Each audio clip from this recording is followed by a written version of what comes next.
Hey everybody, it's Jason Blaha here, and as you guys know, a few days ago I did a video on the reason we eat proteins and that we're actually eating them, at least for anabolic purposes, muscle building purposes, tissue repair purposes. We're eating protein purely to get the essential amino acids. There's no other reason for any of those in which we're consuming protein other than to get those essential amino acids.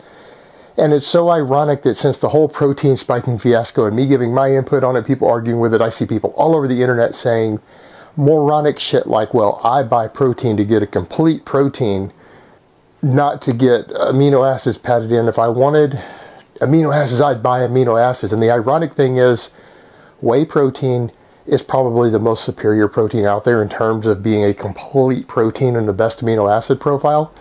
But you can buy essential amino acid powders, pure powders, that actually have an amino acid profile, and they're not really complete proteins. They're just free-form powder, only 9 of the 20 in there, that have an amino acid profile that is technically at least 3 times higher than whey protein. For our purposes, for metabolic purposes, for muscle building purposes. And the thing is, the question that I ask, because of all of that, why in the world does anybody even buy protein powders anymore other than ignorance and marketing? For example, even if you wanted to go through a sort of a bulk supplement company like Bulk Powders here in the UK, and you don't want to go straight and buy this stuff wholesale, you want at least someone to pre-mix it for you, and you don't mind paying them, triple what it's worth to do that, you could still get essential amino acids way cheaper than whey protein for the amino acid content, such as the one I'll link below down from Bulk Powders. And you'll notice it's something like 30-something pounds, British pounds per kilo. That's about $50 per kilo. And a lot of people are going, well, I can buy whey protein cheaper than, $50 a kilo. Even if you're getting more than a kilo of whey protein, it's not even comparable, because I'll link for you guys also underneath that one. I will link the amino acid profile on whey protein. And what you're going to find is that whey protein is only about 80% protein by weight. The other 20% is carbs, fats, things like that. Other stuff in it, so 80% protein, so really each kilo of it is only 800 grams of actual protein for the most part.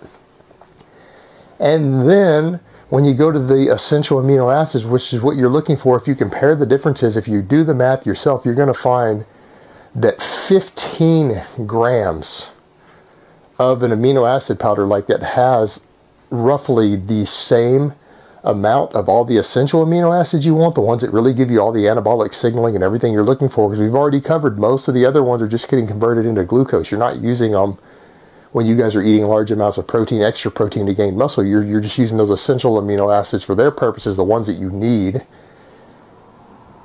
whatever you need out of those essentials, and a lot of the rest you're not utilizing for anything but fuel. You're just turning it into sugar at that point. But what you're going to find is that it takes about 50 grams of whey protein, the protein itself, which ends up being, like 60 grams of the actual whey powder to get 50 grams of protein, has about the same content. It's over a 3-to-1 difference on most of the important amino acids, the really anabolic ones. So when you start doing the math and you realize that 15 grams, you could take a scoop of this stuff 3 times a day, 5 grams of it, spread it out over 3 of your meals to pad the essential amino acid content and massively raise the anabolic signaling for virtually no extra calories or anything added to each of your 3 meals. $50 gives you like over 2 months worth of doing that. And that would give you the equivalent, from all the essential amino acid perspectives, it'd give you the equivalent of 50 grams of protein from whey protein every day.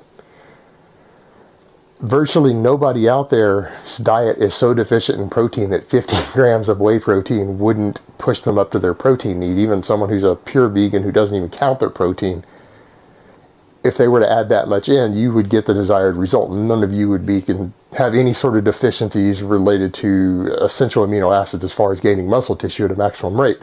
Or if you really wanted to push it out, you could increase that 15 grams to 30 grams, and that would be like the equivalent of 100 grams of whey protein in terms of the essential amino acids.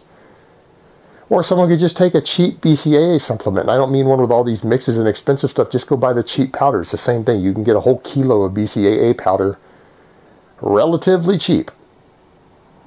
And the reason we can do this is because you guys are going back to a protein source that has been created naturally by an animal or a plant or something, and then people have to harvest it and filter it out. Whereas with amino acids are relatively simple. We can just make them. We can make them directly. They're not that complicated. With modern technology, for us to just synthesize them, they're bio-identical to the ones found in the other food you're eating. You can't tell them apart. Your body can't tell them apart. They are the same substance. We can just make them and mix them together, and therefore it ends up being cheaper to manufacture the essential amino acids than it is to go harvest a protein source somewhere.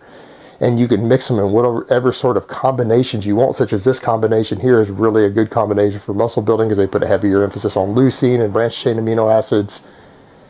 And it's really geared more towards anabolic signaling, and it's cheaper than buying the protein. So why in the world does anybody even bother with protein powders today?